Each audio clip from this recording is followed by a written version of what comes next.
जय श्री स्वामीनारायण। सुप्रभात। आज हम चैप्टर आगे बढ़ाएंगे। 8 नंबर का चैप्टर था श्रम का मोल। तो उसमें 2 पेज किए थे, पेज नंबर 57 और 58। तो यहाँ राजा की बात की गई थी। तो 59 में हम देखेंगे, वे दोनों मजदूरों की बस्ती में पहुँचे। वहाँ कहीं आदमी और औरतें काम की तलाश में घरों से निकलते दिखाई दिए। अब वहाँ पे जब राजा गए रानी के साथ, तो वहाँ पे बहुत सारे आदमी और औरतें थे जो काम की तलाश में थे।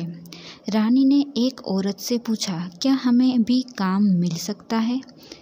उसने कहा, क्यों नहीं, मेरे पीछे पीछे चले आओ। अब वहाँ पे बहुत सारे काम की तलाश में थे। वहाँ पे एक औरत थी ना, उसको जाके रानी ने पूछा कि हमें भी काम मिल सकता है। तो वो औरत थी ना, उसने जवाब दिया कि हाँ मिल सकता है, चलो मेरे पीछे पीछे आ जाओ। राजा रानी उसके पीछे चलने लगी। वे एक अध बने मकान के पास पहुँचे।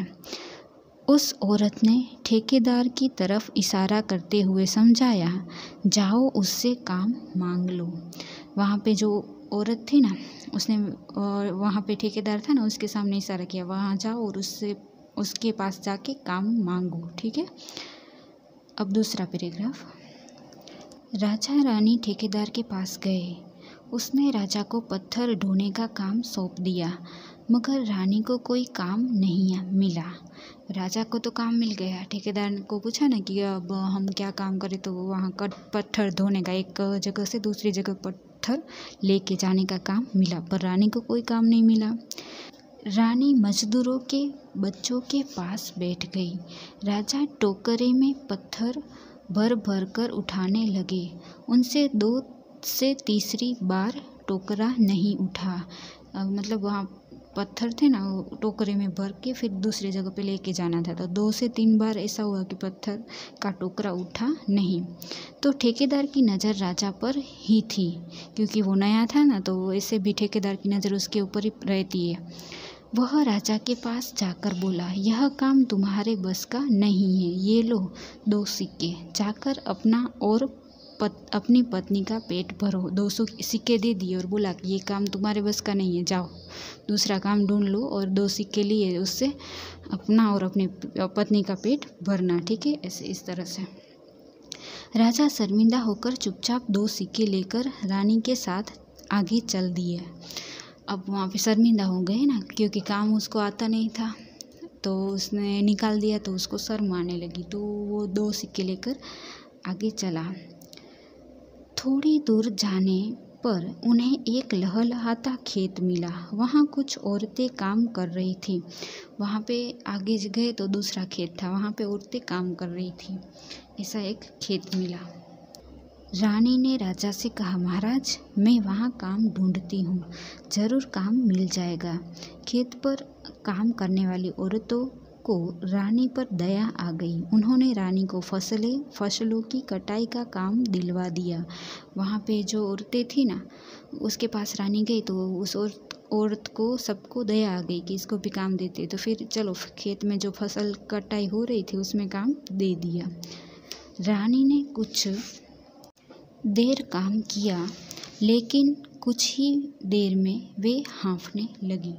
रानी इस तरह से थोड़ी देर ही काम कर पाई, फिर हाँफने लगी।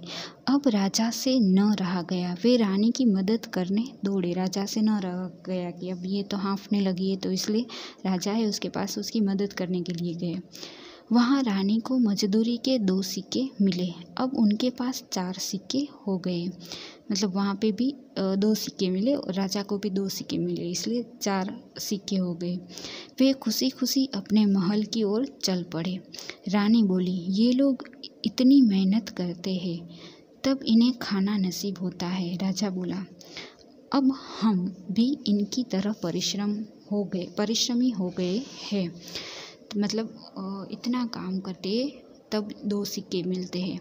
तो आज उन्होंने, राजा और रानी ने भी काम किया, और फिर उसको अपने आप को वो परिश्रमी कहने लगे कि हमने भी मेहनत करके कमाया है। वे महल में पहुँचे। विद्वान वहाँ पहले से आकर बैठा हुआ था। तो वो जब महल में गए तो विद्वान था जिसको पैसे देने थे, तो 4 सिक्के देने थे ना, वो वहाँ पे पहले से ही बैठा हुआ था। उन्होंने राजा रानी को इस वेश में देखा तो चकित हुए कि राजा रानी ऐसे वेश में। राजा ने विद्वान की ओर सिक्के बढ़ाते हुए कहा, लीजिए हमारी मेहनत की कमाई। वो जो सिक्के लेके आए थे वो उसको दिए कि ये लीजिए, अब हमारी मेहनत की कमाई के सिक्के हैं। आपने हमसे हमारी मेहनत की कमाई न मांगी होती तो हमें श्रम का मोल कैसे पता चलता। अगर आपने ऐसा नहीं किया होता तो हमें पता नहीं चलता कि श्रम का मोल कितना है, कीमत कितनी है। हम अब श्रम का मोल जान गए हैं। हमें मेहनत से कमाई रोटी ही खानी चाहिए। तब उसको समझ में आ गया था राजा रानी को, इसलिए बोला कि हमें समझ में आ गया है कि हमें हमारी मेहनत की कमाई की ही रोटी खानी चाहिए, दूसरों के जो पैसे होते उससे रोटी खानी चाहिए नहीं। विद्वान ने घर पहुंचकर पत्नी के हाथों पर सिक्के रखते हुए सारी बातें बताई। पत्नी की आंखें भर आई। वह बोली, चलो इसी बहाने राजा को श्रम का मोल तो पता चला। अब वो जो विद्वान की पत्नी थी जिसने भेजा था, उसको खुशी हुई कि उस विद्वान ने यह सब बात बताई, तो खुशी हुई कि ठीक हुआ, अच्छा हुआ, ये सब काम हो गया। ठीक है, तो अभी ये चैप्टर यहाँ पे ख़त्म हुआ। कैसा लगा? अच्छा लगा ना? चलो अब आज का होमवर्क, आपको पेज नंबर 61 ओपन करना है। उत्तर लिखिए।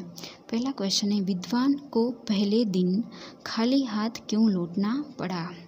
तो इसका आंसर आएगा, विद्वान को पहले दिन खाली हाथ इसीलिए लौटना पड़ा क्योंकि राजा शिकार खेलने गए हुए थे, इसलिए राजा उसको मिले नहीं थे, इसलिए उसको खाली हाथ लौटना पड़ा।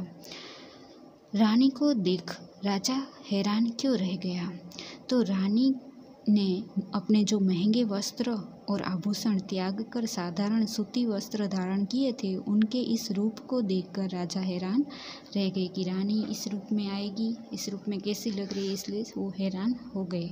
ठीक है, तो अब ये पहले 2 क्वेश्चन, अब 62 पेज नंबर में ओपन करना है। उसमें क्वेश्चन है, मजदूरों की बस्ती में राजा और रानी ने क्या देखा? तो मजदूरों की बस्ती में राजा और रानी ने देखा कि काम की तलाश में कई आदमी और औरतें घरों से निकल रहे हैं। सब किसके लिए निकले थे? काम के लिए। फिर चौथा है, खेत में रानी को क्या काम मिला? तो खेत में रानी को फसलों की कटाई का काम मिला। फसलें जो होगी थी उसकी कटाई करने का काम रानी को मिला। ठीक है, तो अभी ये 4 क्वेश्चन आंसर आपको टेक्स्ट बुक में पेंसिल से अच्छी राइटिंग करके ऊपर की लाइन को टच करके लिखना है। और आज का होमवर्क, तो नोटबुक में क्या करोगे, इंडेक्स में आज की डेट लिख कर लिखना है प्रश्नों के उत्तर, और ये चारों प्रश्न के उत्तर होमवर्क सेक्शन में, मतलब पीछे के सेक्शन में आपको लिखने हैं। ठीक है।